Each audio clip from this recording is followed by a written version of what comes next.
ছাত্র জনতার অভ্যুত্থানের পর পেরিয়ে গেছে ৩ মাস, কিন্তু কমেনি খুনের ঘটনা, বরং বেড়েছে চুরি, ছিনতাই, ডাকাতি ও ধর্ষণ। এ বিষয়ে আরও বিস্তারিত জানার চেষ্টা করব। আমাদের সাথে বার্তা কক্ষ থেকে যুক্ত হচ্ছেন স্টাফ রিপোর্টার ইকবাল অনিক। ইকবাল, আমি আপনার প্রতিবেদনটি দেখলাম। আপনার কাছে দুটি প্রশ্ন থাকবে। প্রথম প্রশ্ন যেটি হচ্ছে যে নৈতিকতার সংকট যেটি বলা হচ্ছে, বা আস্থার সংকট যাই বলে না কেন, জনগণের সাথে নৈতিকভাবে পুলিশ আসলে কিছু সংকট রয়ে গেছে।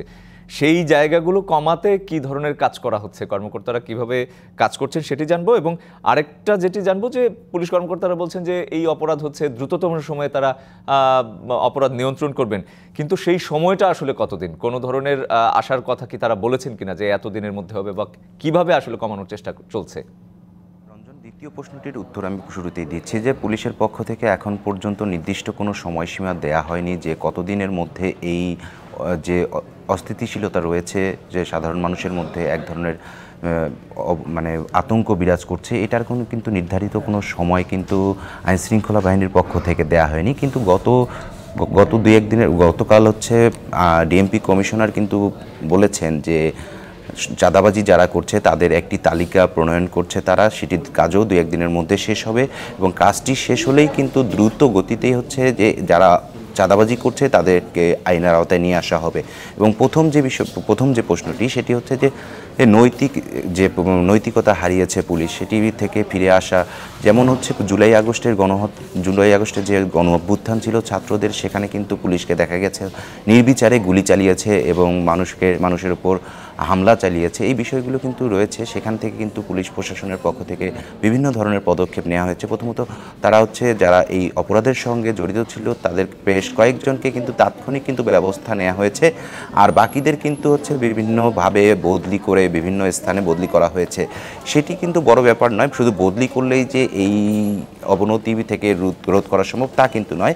এখানে কিন্তু বিশ্লেষকরা বলতেছেন যে এই যে যারা এই হত্যাকাণ্ডের সঙ্গে জড়িত ছিল এবং তাদেরকে আইনের আওতায় নিয়ে আসা একটা যেমন প্রথম কাজ, তারপর হচ্ছে যে যারা এই কাজের সঙ্গে জড়িত ছিল না, তারা যারা হচ্ছে একদম ফ্রেশভাবে ছিল হচ্ছে দায়িত্বে, তাদেরকেও কিন্তু সরিয়ে দেওয়া হয়েছে। তাদেরকে যেহেতু তারা যেখানে কর্মস্থলে ছিল তারা এই কাজের সঙ্গে জড়িত ছিল না, সেই লোকগুলোকেও সরিয়ে দেওয়া হয়েছে।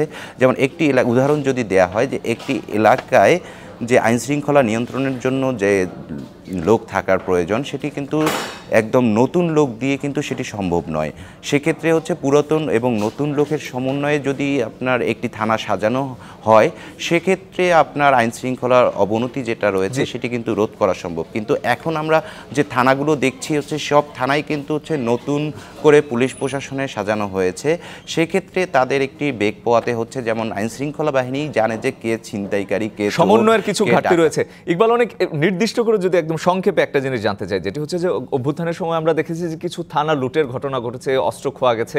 সেই অস্ত্রগুলো পুরোপুরি উদ্ধারে কোনো ধরনের তৎপরতা এখনো পর্যন্ত চলমান রয়েছে কিনা, সেটির আসলে সবশেষ খবরাখবর কিছু জানতে পেরেছেন কিনা? 5ই আগস্টের অভ্যুত্থানের পর কিন্তু 8 তারিখ হচ্ছে অন্তর্বর্তীকালীন সরকার দায়িত্ব নেওয়ার পর হচ্ছে প্রতিটি জায়গায় কিন্তু অভিযান চালানো হচ্ছে, যেসব থানা লুট হয়েছে, অস্ত্র লুট হয়েছে, সেসব কিন্তু পর্যায়ক্রমে একের পর এক উদ্ধার হচ্ছে। এখন পর্যন্ত কিন্তু পুরোপুরি কিন্তু উদ্ধার হয়নি বলা চলে, কারণ আইনশৃঙ্খলা বাহিনীর পক্ষ থেকে প্রতিদিনই বলা হচ্ছে, প্রতিদিনই কিন্তু একটা ধরনের পরিসংখ্যান দেওয়া হচ্ছে, কিন্তু এটা কতদিন লাগবে এর সম্পূর্ণ উদ্ধার করতে সেটি কিন্তু এখনও জানানো হয়নি।